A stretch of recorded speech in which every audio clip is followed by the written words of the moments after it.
Hi friends, my name is Sarah and I'm here today to show you how to make the easiest and most delicious recipe for kimchi that I have. Let's get into it.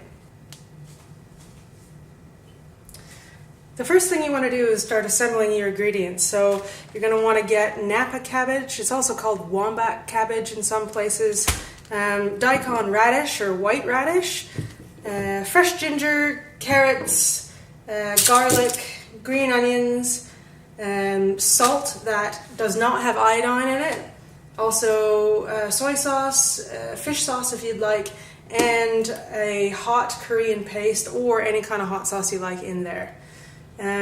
Kimchi is not only delicious, it is great for your gut because it's got a lot of probiotics in it. It's basically Korean fermented cabbage and it goes great either on its own or really good as a side dish. In my version of kimchi, I like it to be very easy, but just the same amount of deliciousness. So you're going to want to chop your wombat cabbage or Napa cabbage into reasonably thick strips. This will all ferment down and lose some weight to it. Chop it roughly and toss it into a bowl.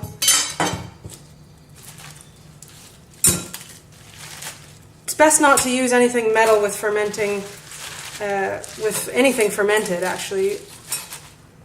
Sometimes metal has a bad reaction with fermenting products, so it's just best to stay away from it.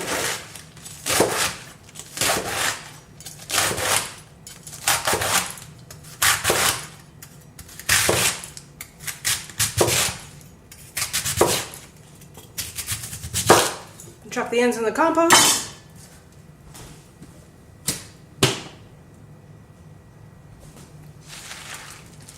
And once you have it all in a bowl, once you have it all in a bowl, you're going to want to put a bit of salt in it, the non-iodine salt. Look for cooking salt or anything that, just make sure you read the ingredients. Don't want iodine in there. I generally add about a tablespoon and a half for each cabbage, and then you can adjust it, taste it, and adjust from there. Depends how you like it, but I know that it's probably easier to add more salt than it is to try to make kimchi less salty.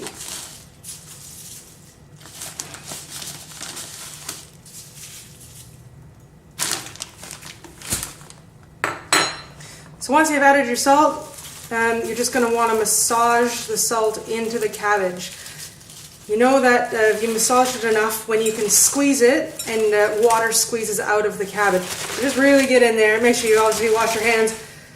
Get in there and squeeze. Just massaging some cabbage.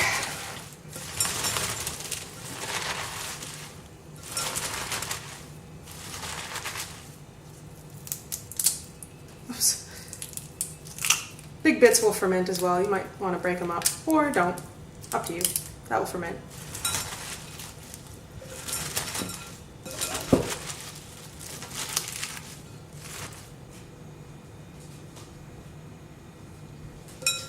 There we go.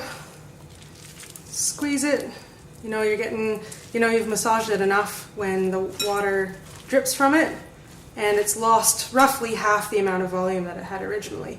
Next, what we're going to do is we're going to chop up the radish really small, grate the ginger, and chop up the carrots really small, or you can grate them. It's all personal preference.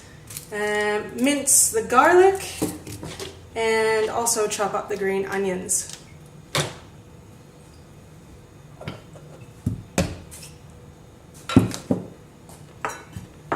This is a huge friggin' radish.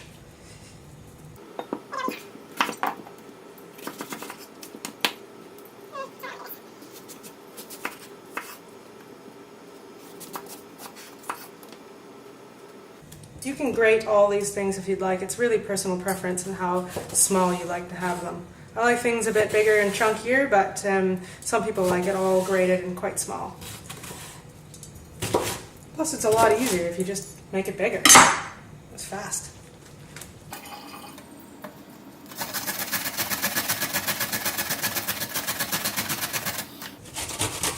much ginger you put in is personal preference. Again, I like to put about a thumb's worth or so. You can taste it as you go and decide how much you like. As you probably have guessed, I do things sort of by experimenting and seeing how I like it and then figuring it out from there.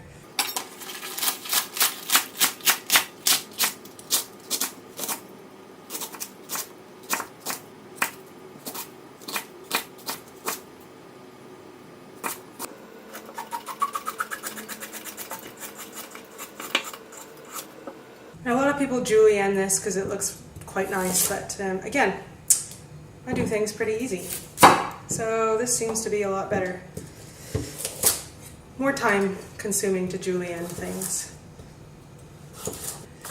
So I generally put in about roughly 6 cloves of garlic. Again, personal preference, but I find 5 or 6 for this amount of cabbage generally works well. 2 carrots, 1 daikon radish, and 1 bunch of the green onions.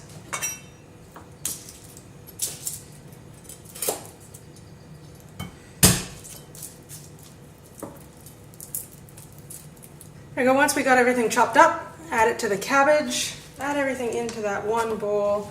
You just want to mix it together really well. Yep, get her all in there. Oh, that piece is a bit big.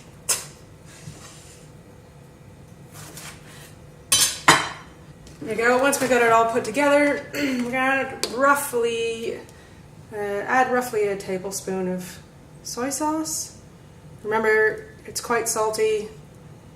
Well, that's a pretty good tablespoon, but anyways, it's quite salty, so just don't put too much. If you're adding fish sauce, go easy on that as well. Generally just do a bit of a sprinkle and then you can sort of work it out from there. Next is the chili paste. Now, this is pretty spicy for some. For this recipe, I'd probably add 2 big dollops. I say add 1, mix it all in and taste it, and then decide if you want it hotter. Because again, it's easy to make it more spicy, and pretty hard to make it not spicy. You're probably going to want gloves for this. And mix it all in.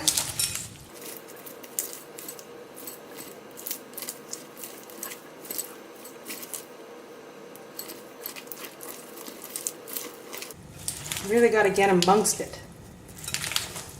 Get into your food. Well, this generally takes a couple of minutes to do this. You just got to accept it. And when you think everything is properly covered, you can stick it into jars. So what you want to do next is just pack all of this into a jar. This is a bit messy, but it's a lot of fun.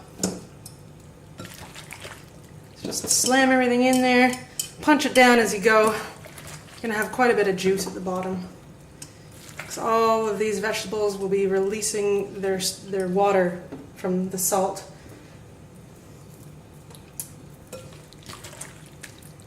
But that's perfect because you want that juice at the bottom to cover your kimchi while it's fermenting. Get in there. Again, don't use any metal. It's okay if there's obviously a metal clasp on the outside, but nothing on the inside. And I'm aware that I have metal rings right now, but we're going to overlook that part.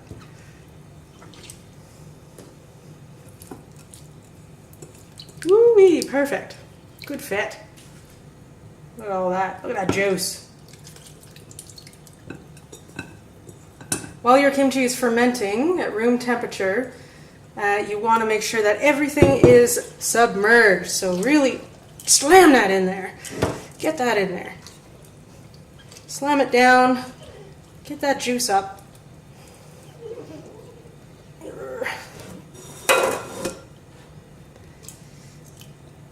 Yeah, look at that.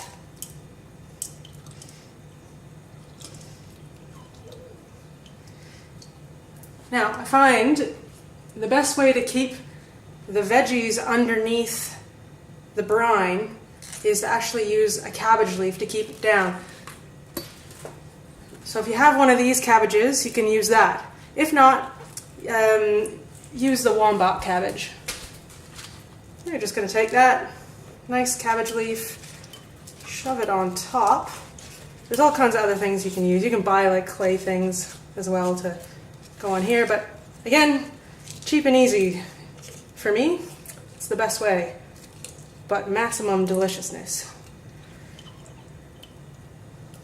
Oh, make sure that stays in there. You can put a couple leaves on top just to make sure it's under.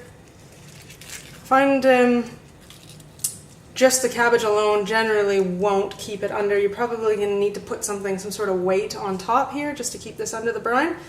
You can use a small little glass jar filled with water, or you can take a rock and boil it and then just place the rock on top and it keeps it right under, submerged under the brine. You're going to want to let this sit at room temperature for a couple of days. It depends on how hot your climate is. Today in Western Australia it's a balmy 40 degrees, so I'll probably only put it on the counter for about 2 days tops. Every day you can take the lid off and taste it, and if it's fermented enough for you, then just shove it back into the fridge, or shove it into the fridge, and the fermentation will slow down. It depends how sour you like your kimchi. That's how long you leave it. Just make sure you go in and taste it every day, but make sure you put the weight back onto it so your vegetables are underneath the brine. When you're fermenting it for the first couple of days on the kitchen counter, you don't want to have this sealed because it's going to start bubbling and releasing gases while it's fermenting, and you don't want to blow this off. So what I normally do is just, oh, that's rusted shut. Okay. Oh, there we go. Okay. There we go. Just loosely put that on so some air can get loose, so some air can get in. That, or you can cover it with a cloth. Cloths work well. Just cover it with a tea towel. Maybe put an elastic band around there if you want to. Just so air can escape, the gases can escape. And there you go. Once you tasted it and you think it's delicious, then stick it in the fridge and enjoy it for many days to come.